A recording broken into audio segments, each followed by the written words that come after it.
Welcome to another edition of Catching Up. My name is John Barry, Sports Communications Director at Whitman. Today we've got Whitman swimmer Tanner Filion. For those of you who may have been living under a rock, Tanner capped a stellar career this past month with national titles in the 100 and 200 backstroke. Set a new NCAA records in both events. Also named NCAA Swimmer of the Year. Tanner, thanks for coming on and joining me. Hey, my pleasure. Thanks for having me. I appreciate it. Oh, absolutely. Those are some major awards I just laid out to you. And what are your thoughts on winning those two titles and setting two NCAA records and just finishing your career on that note? It's awesome. Feels great. I'm just, thankful for the opportunity to come out and compete and, have a team that has been pushing me really hard the past 4 years. And it's basically been a culmination, I think, of hard work. And it's just nice to see that capped off nicely for sure. So we sent one of your teammates, Theo Delmonico, to cover you at the championships. And Yeah. so big shout out to him. He did a fantastic job. Gosh, he did. He can see all his work on Instagram. Those of you that are watching at Whitman Athletics, he took over our handle, and it's pretty awesome. I worked with him over the course of the week. So I actually I asked him to grab a pre-race interview. I can't remember which event, but I was also talking to your coach Jen Blom about it as well. She didn't think it was a great idea. She thought it might add to some nerves that you had, and just based on the results, I think she made a right call. But what do you get nervous before major events? Usually not. Usually no, but for this event in particular, I did get, well, not crazy nervous, but I did get pretty nervous. Nothing compared to last year. But I think that there's with all athletes, I'm sure they can identify with this, but there's a huge pressure to perform and live up to people's expectations. Obviously, expectations aren't really my issue. It's just that I have so many people supporting me and I just don't want to let them down. That's that's where the source of my stress comes from. But yeah, definitely it's nice. I think that was a good call from Jen just to kind of let me focus on, the race at hand and go through visualization and meditation and all that stuff. And I think the lack of disturbance definitely helped for sure. So good call from her and Theo too, for sure. Yeah, once he told and I think he's the one that talked to her and shared that. And I was like, hey, far be it for me to, no. step in like that. I was like, if that's gonna affect him, yeah, we're good. We're good. But talk about a little bit compare last year and this year, because last year obviously you went, it was your first time. I think it was a big coup that you won a national championship then. But obviously this year you're coming in, and you mentioned it, with expectations. Was there any different type of preparation with both of those events? Well, for me, I don't think it was any less cool to win again. But yeah, preparation wise, obviously this year I swam the 100 fly instead of the 200 free.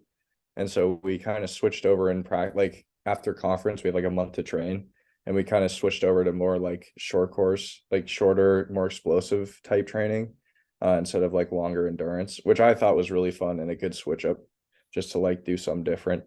And then, again, I was super lucky to have some of my teammates come out, like Andrew Hansen and Sam Burt, and then Gwen also came for the last day, which was awesome. Theo was there, and then Kim also flew out for a couple of days, which was really nice to have her. So I think, yeah, the support felt the same, and obviously the pool, the location was different. The pool is really cool. It's just funny going back and seeing some of the competitors from last year, I mean, they didn't know who I was, and this year obviously now they're more willing to talk to me and stuff. It's funny. Yeah, but it was great. Talk a lot more about that. That's a good thing you brought up. You're not new onto the scene this year. What were some of your interactions with swimmers who may have been looking at you as the barometer, the swimmer to beat? What were those interactions like? Well, one of the one of the guys from Kenya, his name is Yuri. He's a great guy. But last year, I remember him and I were competing super hard, and I ended up winning and I left, and he was a great source. Hey, congrats. I'm super proud of you, all that. And then I didn't, coming back, I was sure like he would be maybe a little more like edgy, like I'm gonna get you this year. But I come around the corner and he was staying right there. He's like, Tanner, I'm so happy to see you. That made my week. And I gave him a big hug and we just started catching up. So I don't think it was like people were like trying to get after me, but more just like people were more willing to like talk and be open, which was cool. That's great. That's awesome. Yeah. Uh, so I want to kind of switch gears right now as we close. Talking about what's next for you. Yeah. Uh, next year you're going to be starting graduate work, master's in business management at University of Notre Dame, and also going to be competing with their swimming program. Talk about how you made uh, your decision to go to graduate school, but also how you made contact with Notre Dame to become a part of their program, and just then maybe what events you're going to be competing in, and just competing at the Division I level in general. Yeah, for sure. So obviously D1 is a super different beast, training wise, competition wise. I mean, support wise, like they have like just the swim team alone has their own like sports psychologist and private trainer and nutrition, like all this crazy stuff, right? That Whitman just doesn't have because of the resources. But in terms of like getting out there, COVID gave me a fifth year, and I think it'd be silly to not take advantage. A for another chance at a quality education that's paid for, and B to go compete again, which is doing something that I love. But I just reached out to Notre Dame. I sent the head coach and the assistant coaches an email and said, "This is who I am. This is what I swim. Here are my times. I really like your like College of Business. That's something I'm interested in, and if you want to talk about maybe potential for me coming out there, that'd be great." And sure enough, I heard back, and yeah, I mean I think I chose Notre Dame just because they're the most similar to Whitman culturally in their swim program, of like knowing when to have fun, but knowing when to compete super hard as well, which I think is something that's super rare. And then they also have a new head coach this year who I think is absolutely phenomenal. So he's a great guy, and I can't wait to get to work with him. What do you think the differences are between Division I? I mean, you haven't competed there yet, but your expectations going into Division I program, because you're still swimming the same events. You're still try and prove on your time, just as you did it over the course of your 4 years at a Division III school, obviously Whitman. Um, as far as the team environment goes and how that affects you individually in your events, talk about that dynamic and your expectations there. Well, I think that, well, obviously the team at Notre Dame is really fast. I think like having that like as a motivation to like push me further and harder is definitely going to help me at least personally drop time.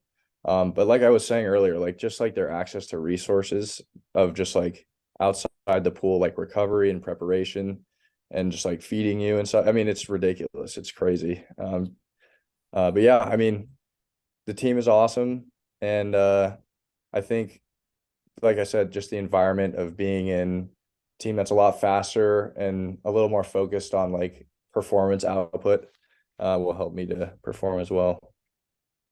Yeah, I would imagine being a national championship swimmer at any level will, um, still make you a big part of, whatever, Division I, Division II, anything you would put your mind to going forward. I'm sure you'll make a big impact there as well. So, Well, thank you. I'll do my best for sure. yeah, make us proud, right?